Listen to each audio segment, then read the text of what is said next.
మాంసాహారులందరూ శాకాహారులు కావాలి, చివరికి శాకాహారులందరూ ఫలాహారులు కావాలి.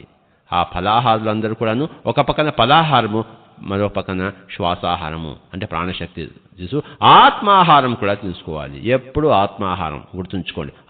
ఎప్పుడు నేను ఆత్మననే భావనే ఆత్మాహారము.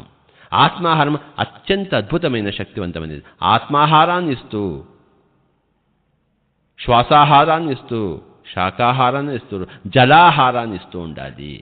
ఇది ఆరోగ్యమే మరి మహాభాగ్యం అని తెలుసుకోవడానికి, అలా జీవించడానికి మనకు కావలసిన పరిజ్ఞానం. ఈ ఆత్మ విజ్ఞానం లేకపోతే ఎప్పుడు కూడాను ఈ భౌతిక విజ్ఞానం రాదు. కనుక ఆత్మశాస్త్రమే ఆరోగ్య శాస్త్రము. ఎక్కడైతే ఆత్మశాస్త్రం లేదో అక్కడ ఆరోగ్య శాస్త్రం లేదు. ఆత్మశాస్త్రమే మహాశాస్త్రము, ఆరోగ్యమే మహాభాగ్యము. మేడలు మిద్దెలు మహాభాగ్యాలు కావు. ఐశ్వర్యాలంటే మేడలు మిద్దెలు కావు.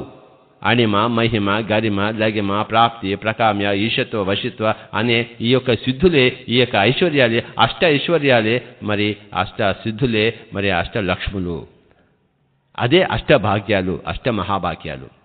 ఇవన్నీ యోగ సిద్ధులు, జ్ఞానసిద్ధులు.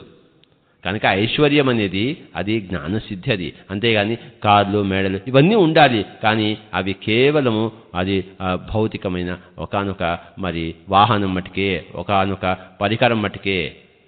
శరీరానికి ఆ కారుకి ఇల్లుకి సంబంధం లేదు. కనుక మనం శరీరంలో ఉన్నాం, మనం ఇంట్లో ఉండటం లేదు, కారులో ఉండటం లేదు. కనుక ఎప్పుడూ మనం శరీరధారం, శరీరం అనే వాహనంలో తిరుగుతున్నాము. కనుక ఈ శరీరము ఎంత అద్భుతంగా అది ఉండాలంటే అదంతా మన చేతుల్లోనే ఉంది. డాక్టర్ చేతుల్లో ఏమి లేదు. ఎవ్వరూ డాక్టర్ దగ్గర పోకూడదు, మందులు ససేమి రాబుచ్చుకోకూడదు.